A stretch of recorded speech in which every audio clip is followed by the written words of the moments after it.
मियाम की दमक तंग से टॉपिक डीलिंग विद डेंगी है विस्तु ने मधुरी डेंगी की कांग संदोप डेंगी लेना से मसी के केनो से मणिपुर दा होजिक से मसिंग हेंगले अतोप ममांग की सही सिंग येंगरुबदा हंदक सही सी फजन हेंगले अदुग मरोइना अखोन सुम खलमी मधुदी ए हंदक से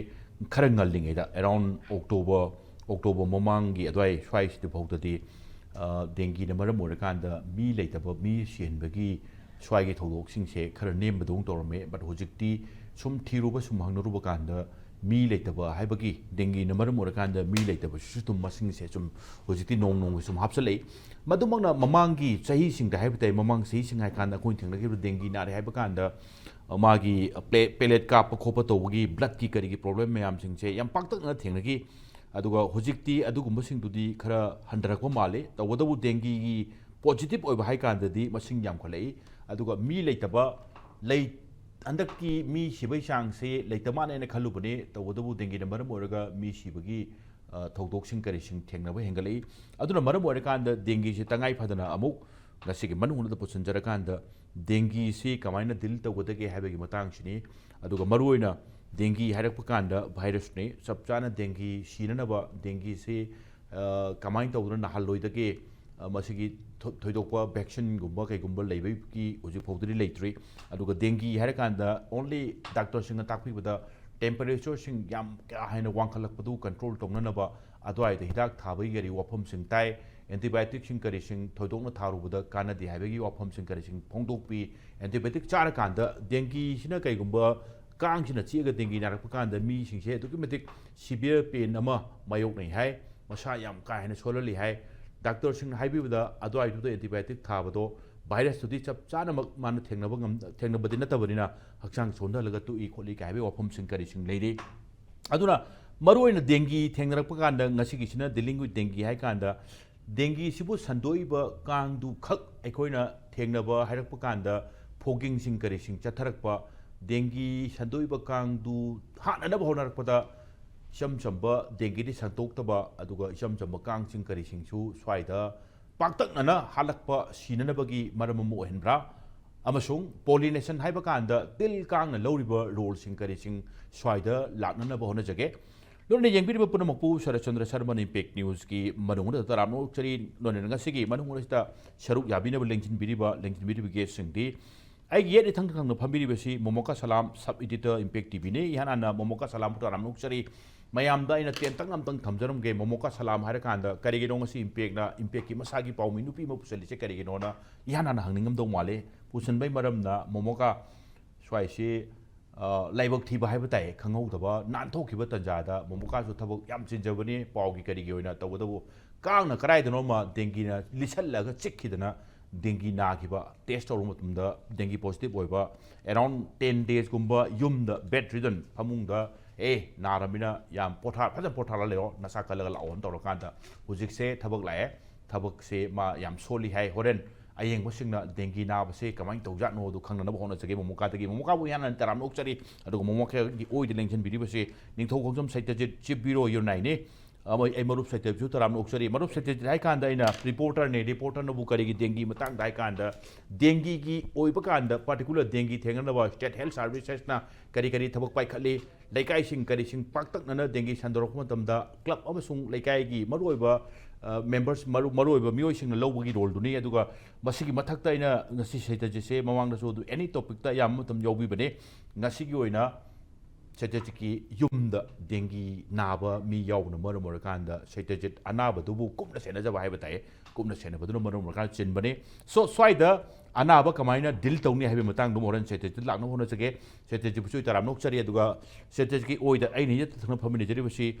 Professor N.Mohinlal Dept of Zoology Manipur University ne oja Mohinlal su taram nok chari aduga oja Mohinlal da lakchado sina kaino hara kanda kang haiba kanda til kang haiba ni maroina zoology hairappa kanda pollination naina tilkang chingchina pollination gi process se tilkang na tawbani tilkang hairappa kanda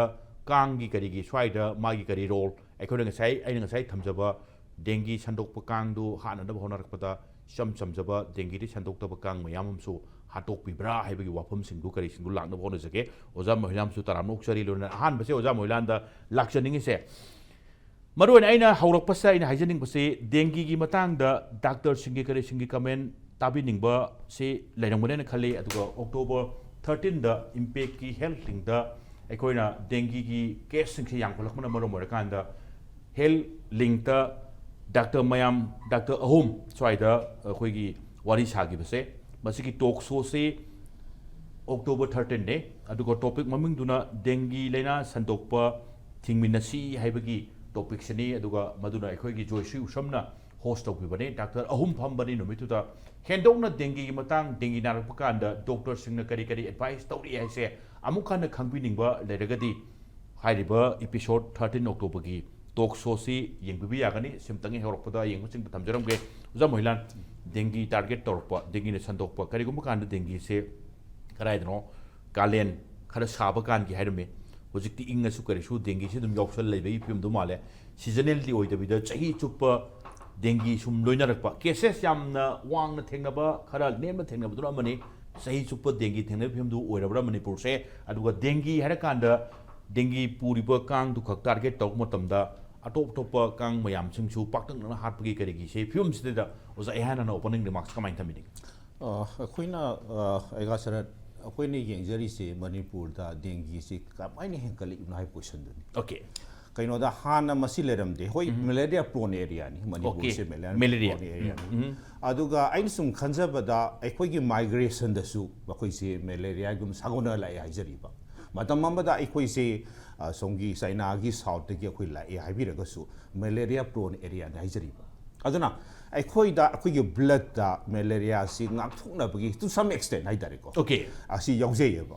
ꯇꯧꯕꯇꯕꯨ ꯗꯦꯡꯒꯤ ꯍꯥꯏꯕꯁꯤ ꯑꯩꯈꯣꯏ ꯊꯣꯏꯗꯣꯛꯅ ꯃꯗꯨꯒꯤ history ꯑꯃ ꯐꯥꯒꯠꯂꯨ ꯇꯥꯔꯒꯗꯤ ꯊꯦꯡꯅꯗꯦ ꯃꯁꯤ almost ꯑꯅꯧꯕꯅꯦ ꯍꯥꯏꯒꯗ꯭ꯔꯥ ꯑꯩꯈꯣꯏꯒꯤ ꯂꯝꯗꯝꯁꯤꯗꯗꯤꯀꯣ ꯑꯗꯣ ꯀꯦꯁꯇꯤ ꯀꯨꯏꯔꯦ ꯃꯁꯤ ꯑꯩꯈꯣꯏꯒꯤ 17th century ꯑꯗꯨꯋꯥꯏꯗ ꯑꯗꯨꯝ ꯑꯩꯈꯣꯏꯒꯤ ꯏꯟꯗꯣꯅꯦꯁꯤꯌꯥꯗ ꯀꯩꯗ ꯃꯁꯤ ꯖꯀꯥꯔꯇꯥ ꯍꯥꯏꯇꯥꯔꯦꯀꯣ ꯃꯁꯤꯗ ꯑꯍꯥꯟꯕ ꯔꯤꯄꯣꯔꯠ ꯇꯧꯈ꯭ꯔꯕꯅꯤ ꯃꯗꯨ ꯃꯇꯨꯡꯗꯒꯤꯗꯤ ꯃꯊꯪ ꯃꯊꯪ ꯁꯨꯝ ꯂꯥꯛꯄ ꯑꯣꯖꯥ ꯍꯧꯖꯤꯛꯀꯤ ꯁꯣꯛꯇꯣ ꯑꯝꯇꯪ ꯔꯤꯄꯤꯠ ꯇꯧꯕꯤ ꯇꯥꯔꯦ I think 17th century 778 adwaida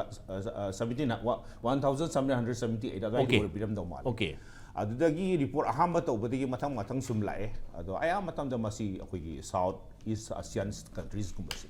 masi ayamba leiba southern asian countries gumda lakpa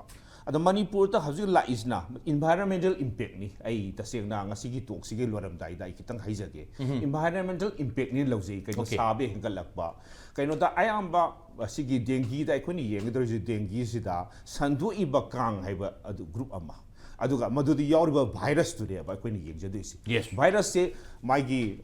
kaino si group se ayama mari gumba moina hai magi leiriba akhoi sero kaino si level se haitare ko akhoi stereotype haigadra ado mari gumbari yam sathi haitare ada masi mari sida akhoi sathi rise handak se aichi dengue nare yam mile oina nagare Here sathi the next phase da kari atopa stereotype wamna kai man na ba targadi maduna when sathi aduni ba koina section ga duri ai koina amung na gre la ro hai ba di koina madu expect to bu ya di som da kang da ai koina yeng ba kan da kang gi vector weri ba bai chan to i ba adum kang am le re mahi mai gi laina su bu tholi ba virus tu ma lai jare masi ani gi phase le ba koina combine to ga akoi de yamna manghali ba si aduna kang da akoi dum khambiram ni kang si da ai koina male female lai re male di kaim to dos lai jade ko aduna I usually joke kano si female are more dangerous kan gwaru bibia de ko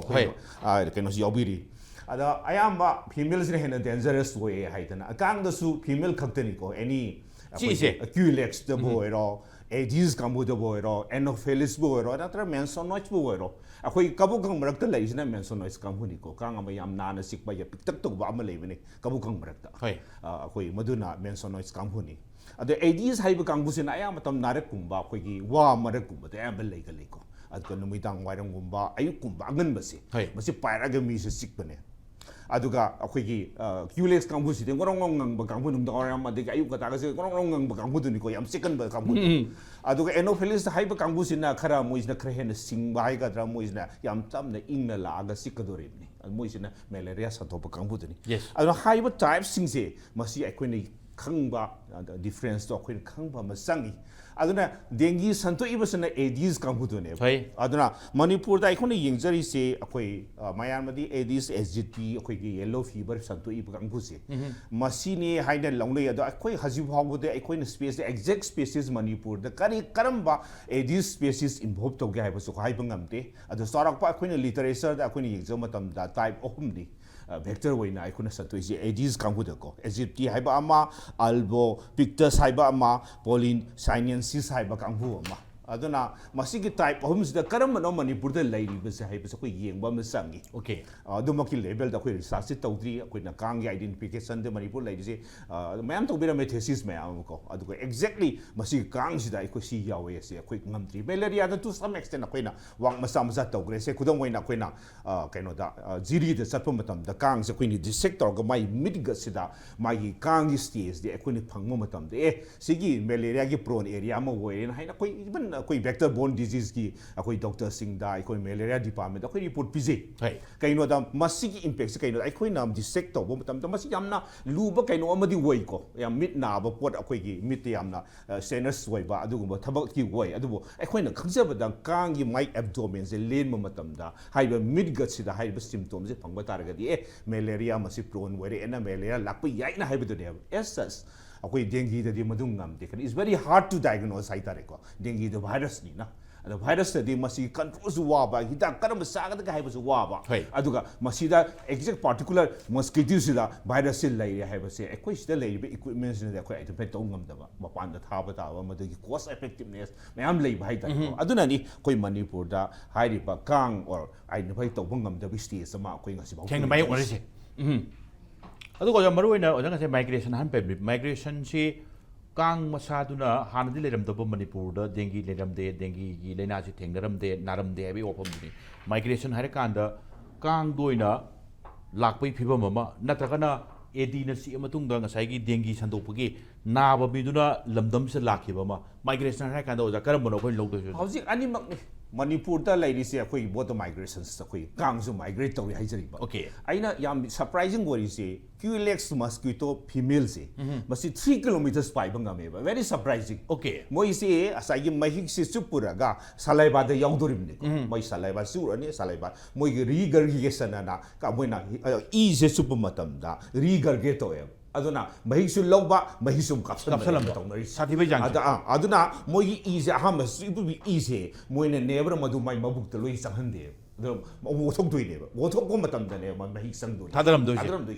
aduna moi sina machin jak se mai e se thi ba matam da pai ba ngam ba gi sang se 3 kilometers pa da akoi scientific literature se akoi phangje Okay. adu yam tham na da yam matam da di akoi anak pa kai da masina concentrate tawre hai ko hisik pani ko yam matam da di se sahi khari mamang da akoi Manipur da su kari gino kang gi population asyang hengkati ga na akoi na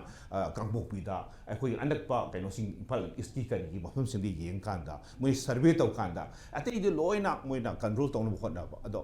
thira isi kari gino haidna ado laisang da akoi na akoi gi ga haine lai gi ising thamba patra Okay. adu marong da maza ko ko yangnari mimne it's very surprising ado moi ayam matam da sungo masa ising yamna leitraga su adugumba ling da ba mafam sing da moi target tawe yam sathiri si QLX kumba kaino sina anywhere ko pani da aduga dengue na sandu iba Aedes kumba jene yamna leide sam mani QLX kai pa mane to bodo selective oina mina disturb toroy do mafam thi where is Anopheles kumba na koi aru go ising kumba da manung pukna ba khona je sini koi ꯈꯟꯅꯕ ꯑꯍꯥꯟꯕ ꯔꯥꯎꯟꯒꯤꯗꯃꯛꯇ thank you ꯃꯊꯪ round ꯑꯃꯨꯛ ꯂꯥꯛꯅꯕ ꯍꯣꯠꯅꯖꯒꯦ ꯃꯣꯃꯣꯀꯥ ꯑꯩꯅ ꯏꯍꯥꯟ ꯍꯥꯟꯕ ꯁꯤꯒꯤ ꯍꯟꯗꯛꯀꯤ ꯏꯍꯥꯟ ꯍꯥꯟꯕꯒꯤ ꯔꯥꯎꯟꯁꯦ ꯐꯥꯔꯁ ꯔꯥꯎꯟ ꯍꯥꯏꯕ ꯇꯥꯏ ꯁ꯭ꯋꯥꯏꯗ ꯗꯤꯂꯤꯡ ꯋꯤꯠ ꯗꯦꯡꯒꯤꯗ ꯑꯣꯄꯅꯤꯡ ꯔꯤꯃꯥꯔꯛꯁ ꯑꯣꯏꯅ ꯃꯣꯃꯣꯀꯥꯗꯒꯤ ꯊꯝꯅꯤꯡꯕ ꯑꯃ ꯊꯝ ꯌꯥꯅꯤ ꯄꯥꯔꯇꯤꯀꯨꯂꯔ ꯑꯩ ꯁꯥꯏꯠꯇꯒꯤ ꯀꯣꯏꯁꯟꯁꯤꯅ ꯗꯦꯡꯒꯤ ꯅꯥꯕ ꯃꯔꯨꯑꯣꯏꯅ ꯚꯥꯏꯔꯦꯜ ꯐꯤꯚꯔ ꯍꯥꯏ ꯀꯥꯟꯗ ꯂꯣꯛ ꯂꯥꯏꯍꯧ ꯍꯥꯏ ꯀꯥꯟꯗ ꯂꯣꯛ ꯂꯥꯏꯍꯧꯁꯨ ꯑꯗꯨꯝ ꯂꯣꯏꯅꯔ ꯂꯩꯕꯅꯤꯅ ꯆꯍꯤ ꯑꯃꯗ ꯑꯗꯨꯝ ꯑꯃꯨꯛꯅꯔꯛꯇꯤ ꯅꯥꯗꯣꯏꯅꯤ ꯂꯥꯏꯍꯧ ꯇꯧꯔꯛꯄꯒꯤ ꯍꯛꯆꯥꯡ ꯆꯤꯛꯄ ꯍꯛꯆꯥꯡ ꯅꯨꯡꯉꯥꯏꯇꯕ ꯗꯦꯡꯒꯤꯒꯤ ꯍꯛꯆꯥꯡ ꯆꯤꯛꯄ ꯅꯥꯔꯛꯄ ꯁ꯭ꯋꯥꯏ ꯈꯦꯠꯅꯕꯁꯦ ꯈꯤꯇꯪ ꯑꯦꯛꯁꯄ꯭ꯂꯦꯟ ꯇꯧꯕꯒꯤ ꯑꯦꯔꯤꯌꯥ ꯑꯃ ꯑꯗꯨꯒ ꯃꯔꯨꯑꯣꯏꯅ ꯑꯅꯗꯔ ꯀꯣꯏꯁꯟꯁꯤꯅ ꯀꯩꯅꯣ ꯍꯥꯏꯔꯀꯥꯟꯗ ꯃꯌꯥꯝꯁꯨ ꯀꯟꯅ ꯅꯥꯗꯤ ꯅꯥꯅꯔꯤ ꯑꯗꯨꯒ ꯍꯟꯗꯛꯀꯤ ꯂꯥꯏꯍꯧ ꯍꯟꯗꯛꯀꯤ ꯆꯤꯛꯄꯒꯤ ꯆꯥꯡꯁꯤꯃꯗꯤ ꯌꯥꯝ ꯈꯦꯠꯅꯩ ꯃꯃꯥꯡ ꯑꯝꯇ ꯃꯥꯟꯅꯗꯦ ꯗꯦꯡꯒꯤꯁꯦ ꯑꯝꯇꯪ ꯇꯦꯁ ꯇꯧꯕ ꯃꯊꯧ ꯇꯥꯔꯦ ꯀꯥꯏꯁꯦ ꯀꯃꯥꯏꯅ ꯈꯜꯂꯛꯈꯤꯒꯦ ꯁꯤꯅꯤ ꯈ꯭ꯋꯥꯏ ꯐꯥꯔꯁꯇ ꯀꯩꯅꯣ ꯇꯧꯕ ꯈꯨꯗꯒꯤ ꯍꯧꯔꯛꯑꯦ ꯈꯨ ꯆꯤꯛꯄ ꯈꯣꯠꯄꯁꯦ Okay. ꯁꯤꯗꯤ ꯇꯧꯋꯦꯕ ꯑꯌꯨꯛꯇꯒꯤ ꯑꯗꯨꯝ ꯈꯨ ꯆꯤꯛꯄꯁꯦ ꯇꯧꯔꯛꯑꯦꯕ ꯑꯗꯣ ꯈꯨ ꯆꯤꯛ ꯇꯥꯔꯒꯁꯨ ꯑꯗꯨ ꯅꯨꯃꯤꯠꯇꯨꯃꯗꯤ ꯑꯩꯁꯦ ꯈꯔꯁꯨ ꯑꯗꯨꯝ ꯆꯠꯊꯣꯛ ꯆꯠꯁꯤꯟꯁꯨ ꯇꯧꯕ ꯑꯗꯣ ꯑꯩꯁꯦ ꯑꯣꯐꯤꯁ ꯂꯥꯛꯑꯀꯥꯟꯗ ꯑꯩꯅ ꯈꯟꯕꯅ ꯑꯗꯨꯝ ꯉꯁꯥꯏ ꯈꯔ ꯆꯠꯊꯣꯛ ꯆꯠꯁꯤꯟ ꯇꯧꯋꯦ ꯋꯥꯕ ꯑꯣꯏꯔꯝꯒꯅꯤꯅ ꯈꯜꯂꯦꯕ ꯏꯁꯥꯁꯨ ꯑꯗꯨꯝ ꯈꯔ ꯋꯥꯏꯑꯦꯕ ꯑꯗꯨꯗꯨꯒ ꯑꯩꯁꯦ ꯑꯣꯐꯤꯁ ꯂꯥꯛꯑꯀꯥꯟꯗ ꯈꯣꯡꯒꯤ ꯈꯣꯡꯖꯦꯡꯁꯦ ꯁꯤꯁꯨ ꯂꯩꯊꯦꯛꯎꯕꯒꯤ ꯇꯥꯏꯞꯇ ꯌꯥꯝ ꯆꯤꯛꯄ ꯈꯣꯠꯄꯁꯦ ꯑꯗꯨꯝ ꯇꯧꯕ ꯍꯧꯔꯛꯑꯦꯕ ꯑꯗꯨꯗꯨꯒ ꯄꯨꯡ ꯑꯃ ꯑꯅꯤꯃꯨꯛ ꯇꯥꯔꯛꯄꯒꯤ ꯃꯇꯝꯁꯦ ꯅꯨꯡꯊꯤꯟꯒꯤꯁꯨ ꯍꯥꯏꯕꯤ ꯑꯣꯏꯔꯛꯄꯁꯤꯗ ꯏꯁꯥꯁꯦ ꯍꯦꯛꯇ ꯏꯟꯊꯝ ꯆꯜꯂꯒ ꯐꯤꯕꯔꯁꯦ ꯍꯧꯔꯛꯑꯦꯕ ꯑꯩꯁꯦ ꯑꯩꯉꯣꯟꯗ ꯌꯥꯝ ꯅꯨꯡꯉꯥꯏꯇꯕ ꯌꯥꯝ ꯍꯥꯏꯕꯗꯤ ꯍꯥꯟꯅꯒ ꯃꯥꯟꯅꯗꯕ ꯃꯑꯣꯡꯗ ꯏꯁꯥꯗ ꯐꯤꯜ ꯇꯧꯔꯛꯑꯦꯕ ꯑꯗꯩ ꯑꯗꯨꯝ ꯑꯩꯁꯦ ꯁꯨꯇꯤ ꯂꯧꯔꯒ ꯌꯨꯝꯗ ꯍꯜꯂꯒ ꯍꯤꯗꯥꯛꯁꯦ ꯂꯩꯔꯒ ꯑꯗꯨꯝ ꯆꯥꯔꯦꯕ ꯍꯤꯗꯥꯛꯁꯦ ꯑꯦꯟꯇꯤꯕꯥꯏꯑꯣꯇꯤꯛꯀ ꯄꯦꯔꯥꯁꯤꯇꯥꯃꯣꯜ 650ꯁꯤꯒ ꯆꯥꯏꯕ ꯃꯣꯏꯅ 650ꯁꯦ ꯅꯣꯡꯃꯗ 3 ꯆꯥꯔꯣꯅ ꯍꯥꯏꯌꯦꯕ ꯑꯗꯨꯗꯨꯒ ꯑꯦꯟꯇꯤꯕꯥꯏꯑꯣꯇꯤꯛꯁꯤꯗꯤ 2 ꯆꯥꯎꯅ ꯍꯥꯏꯔꯒ ꯑꯩꯁꯦ ꯑꯗꯨꯃꯥꯏꯅ ꯇꯧꯔꯒ ꯆꯥꯕ ꯍꯧꯔꯦꯕ ꯑꯗꯨꯗꯨꯒ ꯏꯁꯥꯁꯦ ꯌꯨꯝꯗꯁꯨ ꯀꯣꯛ ꯈꯨꯆꯤꯛꯁꯤꯁꯨ ꯃꯥꯟꯅꯗꯦꯕ ꯍꯦꯛꯇ ꯌꯥꯝ ꯁꯤꯚꯤꯌꯔ ꯑꯣꯏ ꯍꯦꯟꯅ ꯆꯤꯛꯄꯒꯤ ꯆꯥꯡ ꯍꯦꯜꯂꯤ ꯑꯗꯨꯒ ꯃꯔꯨꯑꯣꯏꯅ ꯑꯃꯨꯛꯀ ꯑꯩꯅ ꯑꯝꯇꯪꯒ ꯊꯝꯖꯅꯤꯡꯕꯁꯦ ꯃꯔꯛ ꯊꯠꯅ ꯍꯤꯗꯥꯛ ꯆꯥꯕꯒꯤ ꯑꯦꯔꯤꯌꯥꯁꯦ ꯂꯥꯏꯛ ꯁꯦꯜꯐ ꯃꯦꯗꯤꯀꯦꯁꯟ ꯍꯥꯏꯅ ꯁꯨꯝ ꯏꯆꯝ ꯆꯝꯅ ꯂꯣꯛ ꯂꯥꯏꯍꯧ ꯅꯥꯔꯦꯅ ꯐꯥꯔꯃꯥꯁꯤꯗ ꯂꯩꯕꯒꯤ ꯆꯠꯅꯕꯤ ꯑꯗꯨꯝ ꯃꯅꯤꯄꯨꯔꯗ ꯂꯩ ꯍꯧꯖꯤꯛꯇꯤ ꯑꯗꯨꯝ ꯆꯠꯅꯔꯤ ꯑꯗꯨꯒ ꯗꯦꯡꯒꯤ ꯍꯥꯏꯔꯀꯥꯟꯗ ꯑꯃꯨꯛꯀ ꯗꯥꯛꯇꯔꯁꯤꯡ ꯀꯔꯤꯁꯤꯡ ꯍꯥꯟꯅ ꯇꯥꯟꯅꯕꯤꯕ ꯂꯩꯕ꯭ꯔꯥ ꯃꯇꯝꯗꯨꯗ ꯑꯗꯨꯒ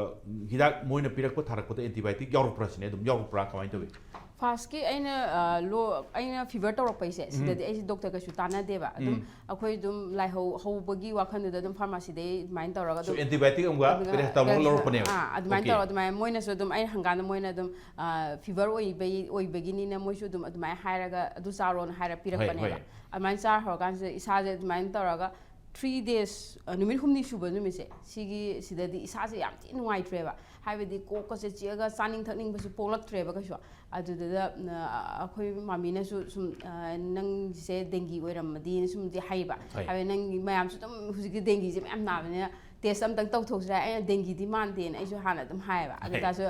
ꯌꯦꯡꯊꯣꯛꯑꯁꯦ ꯑꯗꯨꯏꯁꯨ ꯇꯦꯁ ꯇꯧꯔꯒ ꯇꯦꯁꯁꯦ ꯇꯧꯅꯦ ꯑꯌꯨꯛꯁꯤꯗ ꯀꯩꯅꯣ ꯑꯩꯈꯣꯏꯒꯤ ꯁꯦꯝꯄꯜ ꯂꯧꯅꯕ ꯃꯤꯁꯦ ꯀꯧꯔꯦꯕ ꯑꯗꯨꯗꯨꯒ ꯃꯥꯅ ꯁꯦꯝꯄꯜꯁꯦ ꯂꯧꯔ ꯆꯠꯈ꯭ರೆ ꯑꯗꯨ ꯃꯥꯅ ꯑꯗꯨꯝ ꯍꯥꯏꯔꯝꯃꯦ ꯑꯗꯨꯝ ꯍꯣꯔꯦꯟ ꯅꯨꯡꯊꯤꯟ ꯔꯤꯄꯣꯔꯠꯇꯤ ꯊꯦꯡꯅ ꯅꯨꯡꯗꯥꯡ ꯋꯥꯏꯔꯝꯗ ꯂꯥꯛꯀꯅꯤ ꯑꯗꯣ ꯀꯩꯅꯣꯁꯤꯗꯤ ꯍꯣꯔꯦꯟ ꯑꯗꯨꯝ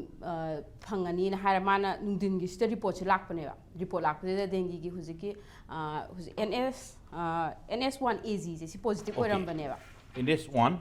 AGꯁꯦ ꯄꯣꯖꯤꯇꯤቭ ꯑꯣꯏꯕꯅꯦꯕ ꯑꯗꯨ ꯄꯣꯖꯤꯇꯤቭ ꯑꯣꯏꯕꯗꯩ ꯑꯗꯨꯒꯤ ꯔꯤꯄꯣꯔꯠꯁꯦ ꯑꯩꯅ ꯑꯗꯨꯝ ꯀꯥꯟꯗ ꯑꯩ ꯗꯣꯛꯇꯔ ꯇꯥꯟꯅꯕꯅꯦꯕ ꯗꯣꯛꯇꯔꯗ ꯑꯩ ꯔꯤꯄꯣꯔꯠꯁꯦ ꯊꯥꯔꯒ ꯁꯨꯃꯥꯏꯅ ꯇꯧꯔꯦ ꯁꯤ ꯀꯃꯥꯏꯅ ꯇꯧꯗꯣꯏꯅꯣꯅ ꯍꯪꯕꯅꯦꯕ ꯑꯗ ꯃꯥꯅ ꯅꯪ ꯐꯤꯚꯔꯁꯦ ꯀꯔꯝ ꯀꯥꯟꯗꯩ ꯂꯥꯛꯀꯦ ꯈꯣꯠꯀꯦꯅ ꯍꯪꯉꯛꯑꯦꯕ ꯑꯗꯨ ꯍꯪꯀꯥꯟꯗ ꯑꯩꯅ ꯉꯁꯤꯒ ꯅꯨꯃꯤꯠ 4ꯅꯤ ꯁꯨꯔꯦ ꯅꯍꯥꯟ ꯃꯟꯗꯦꯗꯩ ꯂꯥꯛꯄꯅꯦ ꯋꯦꯅꯁꯗꯦꯗꯅꯦꯕ ꯑꯩꯅ ꯇꯦꯁ ꯇꯧꯕꯁꯦ ꯑꯗꯨꯃꯥꯏꯅ ꯇꯧꯕꯅꯦ ꯈꯣꯠꯄꯅꯦ ꯑꯗꯨꯒ ꯃꯥꯅ ꯑꯗꯨꯝ ꯍꯥꯏꯔꯛꯑꯦꯕ ꯗꯣꯛꯇꯔꯁꯤꯅꯁꯨ ꯑꯗꯨ ꯇꯥꯔꯗꯤ ꯅꯪ ꯑꯦꯟꯇꯤꯕꯥꯏꯑꯣꯇꯤꯛꯇꯣ ꯃꯈꯥ ꯇꯥꯅ ꯆꯥꯊꯔꯨꯔꯅꯨ ꯍꯥꯏꯔꯦ ꯑꯗꯨꯗꯨꯒ ꯍꯧꯖꯤꯛꯀꯤ ꯄꯦꯔꯥꯁꯤꯇꯥꯃꯣꯜ 650ꯁꯤꯗꯤ ꯑꯗꯨꯝ ꯃꯈꯥ ꯇꯥꯅ ꯑꯗꯨꯝ ꯅꯣꯡꯃꯗ 3 ꯆꯥꯈꯣ ꯍꯥꯏꯕꯗꯤ ꯀꯣꯛ ꯆꯤꯛꯄ ꯈꯣꯠꯄꯗꯣ ꯑꯗꯨꯝ ꯇꯧꯔꯤꯒꯩ ꯑꯗꯨꯝ ꯆꯥꯎꯑꯣꯅ ꯇꯧꯔꯒ ꯍꯥꯏꯔꯛꯑꯦ ꯑꯗꯨꯗꯨꯒ ꯍꯧꯖꯤꯛꯀꯤ ꯑꯦꯟꯇꯤꯕꯥꯏꯑꯣꯇꯤꯛꯁꯤꯃꯗꯤ ꯆꯥꯎꯔꯅꯨꯅ ꯆꯥꯗ꯭ꯔꯦ ꯃꯈꯥ ꯇꯥꯅ ꯑꯗꯨꯗꯨꯒ ꯅꯁꯥ 5 to 7 days 5-6-7 days sidadi nang pellet jar nemdakhibba yai adu nasana cheksalo adum chaba thakpa yanab hono chaningdrasu chasalo kholona tawra haireba aduduga adum haibaga tawga hujiki 5 to 7 days sida adum jar hekta adum pellet hujiki first aina test tawba matam sidadi agi pellet adum wangi ba aduduga hujiki 5-6-7 days sidadi jar adum nemdakreba aduduga moina guli aduda matamda kainogi hujiki papayagi guli mana kainose piba horeba adudo chara kanda hujiki pedlet se wankhala tam tamna adumai ta recover tawre so maroina blood nung kapa blood har kanda pellet tu lawga kapa wani adoi gi stage du yodi yodre sekti actually doctor da hangi ihan hanbagi hujiki sini go hujiki se mayam tabda yamna kana bhai tai maroina isam samna viral fever avoiding dana pharmacy gi hangaga dum pirakpa chaba dum taune khoi sum tawi tawdu dengue ni hara kanda di positive ore dengue gi result test taw kanda blood test taw kanda doctor mu kanara kanda ado ai du di antibiotic tu tokto hair pe wafum mo kan thambi budure tuga so far as sai gi fever temperature control tawna ru paracetamol du no mu om lo pok chaba ya ne ai bi wafum ching du ni ngasi gi se maroina doctor sing je akhoi yaring ge de dum swai gi topic gi yaw no badum hotnabagi area duni tawdabu ngasi gi sina kamain tawgeda mamang da su aikoina dengue gi matang da doctor mayam su wari sakhiba leiramnina ngasina amo kang gi kari gi marang naba kamain tawduna dil tar naruba misak anaba thengnariba imung amana kamain dil tawba aduga maroina टिल कांग हाइरप कांदा zoology की ओजा पुसंजरीसिना टिल कांग की रोल से स्वाइदा करिनो अदुगा अखोइना सिअले नहालेना पाक्तकना पंगा तारपगी फिवम लागती हाइबगी स्वाइसिगी मतंग लाना फोन जबने अदुगा साय अमतंग पंजगे 13 अक्टोबर टॉक्सो हेल्थ लिंकी इंपैक्ट टिबिगी डेंगी लेना संदोकपा थिंगमिन सी हाइबगी अदुगुंबा 13 अक्टोबर की एपिसोड तो मधु निमितुना डॉक्टर गाक्तने जोइसु समना होस्ट तौबने मधु येंबरसु इन केस डॉक्टर न करी हाइरी अदु खंगबिनिंगदी येंबदा फनाम कानने खले आनबदा ओइदमुता मोका थैंक यू सत्यजे मरु सत्यजे मरुना मयाम हाइने मरुना health services state head department की लौरिबा रोल से समवा करायदनोमा आईडी स्वाइदा डिपार्टमेंट दु याम का हैना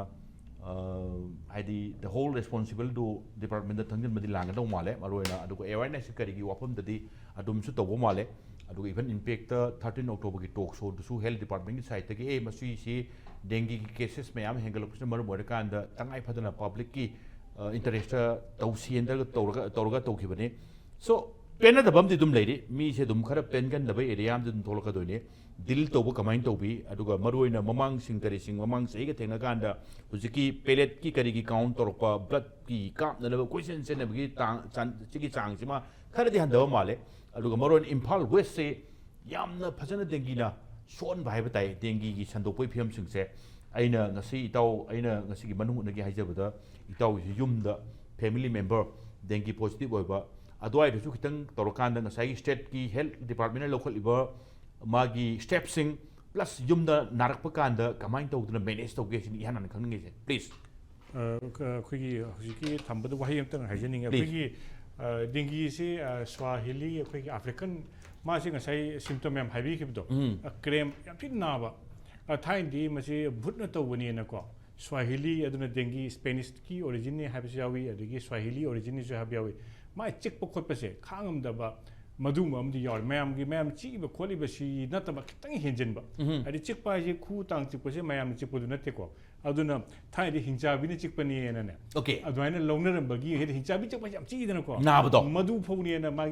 मागी वर्ड की ओरिजिन के थीबदो दाइन थेंनेयबा मसी जे अखोइना सुम लाकान द पोचे अनि सुई मसी सुके कइनो कान मसी के फैक्टर जे कइनो कान अमना कांग अमसुम वेदर हाबिसि अमति मरु ओयेबा सब ट्रॉपिकल अदगी सपोज इक्वेटर का नकप स्वाइदा हान लेरंबनी होइसु सुम सब ट्रॉपिकल अखोइ साइड सुम संतोरेशन तापदी मसाइ अखोइ ओजान थबिके दुवाइना वेदर चेंज लेबसे आइदि मणिपुर दा हाना लाकपसे अखोइ की मणिपुर लाकतिगादा मोरिस नका साइदना मोरिसिना कनोसिदा खरा साबा लमसिदा लेरंबदगी माना साबा 18 डिग्री सेल्सियस तगी मथक अदगी 20 डिग्री सेल्सियस माना लैबदा नुंगाइबगी फैक्टर से अखोइ मणिपुर की साइददा पी अदुना अर्बानाइजेशन दा फजना प्लान तौबा अर्बान अदगी इंडिया दा हारगा महम खुदिमक्ता प्लान तौदो महम सिंगसे मसी अचौबा डिजीज वायरस से संदोरपो ओय मसी कैमथिना लुगे से मा थमजगे हाय कांदा ममांगी चाहिदा नाबसे लिसिंग अनिगा खतंग दनेब 2022 हदुकी लिसिंग अहुम हेंगरेब हाइदि लिसिंग हेंगलेसे मसीने से पाबा मैम हाय कांदा पृथ्वी द लेरिबा पॉपुलेशन जिगी तंखाय अमसे हौजिक मसी नाबा याय वर्ल्ड हेल्थ डेंगीना ओके अदि पृथ्वी द लेरिबा पॉपुलेशन से 8 बिलियन जौरेको अदि तंखाय दु हेला एस्टिमेट खरदरी 5.4 बिलियन से मसीना नाबा यारे हाइबगी वार्निंग से पीरेबा वर्ल्ड हेल्थ ऑर्गेनाइजेशन हदि अगस्त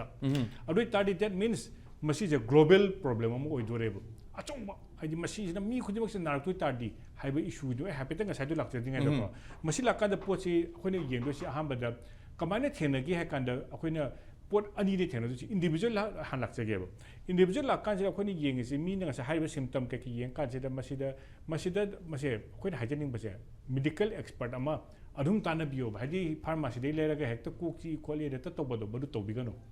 अदिगी गाउसनबिगनो हाइदि केदम चिंगनरे हाइतादि अरुग मसिना ख्वाइ ओबदा याम चोथै जे हाइबो याम कुइदो वाइ हाइबो अदुना पोथाबियो हाइ करि मसिगे सिम्पटम चिक मणिपुर पुंबदा लोइ लेरे खांगबनिना मसिगे सिम्पटम कोक चिकपनि खंगदे कोक माउबनि खंगदे चिकप खोपे लाबा पोथाबियो अदुगा याम थुना हाइबसे अखोइगी टेस्ट तोबसे अहामदा अखोइना सुम यें कांद हेक तोबदा नेगेटिव ओरबसु लाएबो टेस्ट हाइदि भाइरस से हाइदि थोलक्त्रिबो टेस्ट तोबदा उरक्तबा अदुना हौजिक हेक नाबा सपोज ngasi खितंग कोक चिएना ngasa हाइबि केदो चिएना तो टेस्ट तोकांद नेगेटिव ओरप यायबा अदुबो नोंनि लेकान अमुसु डॉक्टर दा हंगरदि नोंनि लेरगा अमुक तो हारकनेबा मसि तोरकान अखोइना येंगदोसे अखोइगी माना अटैक तोबसे माइ मखन नि माइ हौजिक भाइरस से मसि अखोइगी केदोसे बोन मेरो दा अखोइगी प्लेटलेट प्रोडक्शन से masi just 1.5 tagina mathakta laigadabdo katak handarakpagi ama adu masi handarakpa kanje masi yam toina handaradi akhoi medical kano change attention ama change aduna masi se doctor na haibada every day hek detect tobadagi nemtharko matamdugi next 3 days se yengbiu haiba aduga 1 lakh ki makha kitang adai dai range laibadudi kasu kaide khana de handarakani abako aduna tabida khad nemtharaba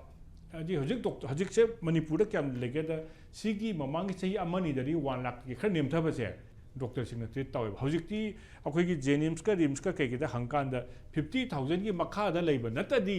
lowdre ko hagale ade ani haidi leibum cases yam lei hai ni system ba hojik cases kyam le ge bu opd counter ka pham je masida drip yala yala ka pareng san lei gre ba hojikti kyam yamage aduna maduna lakti myam se loi ma makuk chikpa lokba dahi bangak tane aduna hoji hospital se dengue dil to no honna bada manipur government se haidi lising ahum mi lising ahum ai se angtang hospital la la wala kani habna te adu si lising ahum si mun mi chahum dang lak pa hospital la ngak tang da masigi kok chikpa si horing sake habi abna te aduna masidi medical expert ama tabiu habi sima thamji tan bi haba adu masida yam luwam da masi se akoina masida chaning thaning basima masa haibada wala chaning thaning basima yam paude chaning thaning basi yam wala bina miyo basi masagi miyaji immune system ji handar kunina masi akhoi drip kapa dns kapa ari platelet yam handar na platelet kap toini majigi mayam se monitor to wamdi ta karo monitor to kan sida masamang di monitor to bang amore kai na masi yam wala ni plus chatuk chasin bunga banate mako ngawdana khotana yam tin masaje nungai ta baibu kanum ta boi nungai te hayeba kanum ta khoi akhoi ta hingjabi na chabi do maduna masida akhoi haidoi se madudi da magi sagalakpam si yawni go akhoi sagsida fever am si yawdoini fever se adum doktopi aduga plus 104 gi mathakta ka haigalakpa adu tawtardi yam thina dangerous way na haiba aduga masida nga cha ko jan thambi ki bise masi sida ngasi chikre handak namgi chahi na gre handak naroi haiba leiteba loksen adu thungrasu variant je makan nei bani na sida su variant mari hai adu sum kuira abne makan magi suppose virus corona ngatang leram badum variant matang maming phacha mem tholei duneba adu variant je aman na khrasu handak su na ba yai na ba se da khoino je haidu sina ne poch ani suiba amana ngaktangi fever gumba adagi maintain to ba yum da treat to ngam ba level am leib adu kai ani suba na ba kangu su ani suba na su na ki ba handak na ba plus akui bleeding torpa I think asagi okay naton da kai da torpa da madu da di adum hospital la pubiu wa si hani kai do yum da treat to ngam boy adu hospital la pubiu sina ngasagi kai do lekre ko adu ko akoi ni yankan da kamaina deal to ga habse go mena deal to ba si akoi gi manipur ge se yam slow way yana haijage suppose atopa state ta hojik se kamai togeda karigumba rien hairona swaida chi hai tadi immediately hojik manipur da dingi hore ji kyam koi ta re se horak padugi magi aerial distance ama adi suppose mana 200 meter paire ojandi magi happy ko aru immediately 2 kilometer ring amoida 200 400 meter se maside immediately team thajalaga ne survey to yam thuna akhoi manipur na madu ma kra slow ayeba plus akhoi manipur ki chapasina akhoi ki asa worker gumba local volunteer gumba councillor gumba panchayat worker gumba club ki member gumba am bataw expert ka yaudeba adu makoi singna chalaga madu ki aerial distance kilometer 200 meters 300 meters se masi survey toroga kai kai leki ha kanda suppose masi to bose akhoi ki india da lakwa da yam kanna akhoi india da lakwa chinga sa jan thambi ke duaina akhoi ki outbreak akhoi ki epidemic level yam kanna sandor ko se akhoi ki delhi da tokre India ri am tokre ko 1996 adai tokiba adagi muruina coastal region me am tokan sida makoina haibase hojik karnataka hojik ki haita di madikuma changba kanda leram madi fine law haina hay aidi hanjan haide moina leram doi si tayar da leram doi ni hanjan hai gre karigumba hai na lehelamadi fine on torse na ba hojik tore lupa changwa deina lising tranga fo lawe fine je ai magi rien tu matugina aidi ai ko lei thare lei du makhong da dumen mangani taung le ra din le dam toini jola na haido khra ga dum paira sa dum yam som da poni mana thengnaru ba mafam dra kan gi ba ne ba icham cham ba mafam nungsa na to ngak tham ba da dum si gi doine ba adu da ta ba tayar gum ba ising khra ku le ba ri freeze gi maning je masi ma da moina check to ba se yam na massive kai no ma change ba ham ba case ani hum le ka da massive ta hora ba adu smaina outbreak le roi ba akhoi di kai gi no ha ka da masi da chi ba kang se kang se anaba amda chiuraga sadok paneba haidi kang sina eta ma sina anaba amda chiure dana aruga mi amana chikana sandoktoine ana support na da bam da chiuraga virus yaudam mi da mana chikpadari sandue virus mana purise chi aga narakanda pudoine hojiki edis egyptai maming diam phajai edis albo moise maming diam kije aduga yengda diam kiba aduga masigi mai masakto mayam ga manadabne tiger akhoi kai kaino man bam jawne madu mai khulangdo masi akhoi yam toy utpam dakar oi ai khabar da kai da akhoi soji ngangi ngasi ko masi sumain to bri kai aro corona ga si khena corona na nuseta invisible lakone ba sidi invisible na te ba u doine ba plus sidi timing ju khange ba haidi ayuktani adubu ayukka nungdangani nungthingani didi leithopi kanu sidi haijage kaino da animal na ko mana tawkanda khara sati ba de hydrocodone aduna mana chikba magi amadi laineba aduna maduna aduga masida precautionary measures se ani thamjadinge haidi masi sum sandori precaution am de takar oida ngasagi fine lobodo ai ngasai I happy the wale suppose building unfinished building gum bada section the builder leidaina bising tranga fine lowe hoji kanataka gada haidi building the mana sajalabani yum ama haji na khumya lam le yum sajalamaga madu tayar nung madu yam lehu myam do madu sadwa la kai mana horani mana gate pansalama changrani kaino kana karam changu ya roi adu hoji ki authority ma la adi gate to thukai ya doine ba madu le madi bising tranga fine lawe aduna the role of authority adu madu su takar oi habasima hape thabjage ba aduga ngasagi akhigi prevention se ngasagi hoji kan sina mayam binna individual intention su dakar le hojik si akhoi fashion ge wanate hapen se ready dum fine lo yare ai kalak ta kai da kwa ising yoksalaga kang marum kokpham pibagi du area le aduga kang sikpham hedona pibai do hedona piba ai hojik walking chapa nungra warum gumba ayu kuma chapa se akhoi ne advice to se de fruit asang ba selu maza opu even phi da akhoi doctor ma'am na effective de kai ne na ke expert ma'am na haiba da yam tight oi ba set kanu haiba tight oi ba si phause li da kwa khara kum ba haitare ko arigi khoigi mon kachin kaya myam se yar ke protection piradi thaina lan to boda numai pandana ba hojina numai pandana ba happy thaina na pura thang na chok to ma happy na ko hojina kang proof dress haitare ko kang proof dress khara myam se piu haina pitol please akhoi furit kum hongwa khara dark way ba hai khara mu ba khara dark way ba masi khara hena si ninge moi kang se like moina pam isi aduna yaringe dark way basi libi gano light oi ba ka ini sum et tong san jabani ko san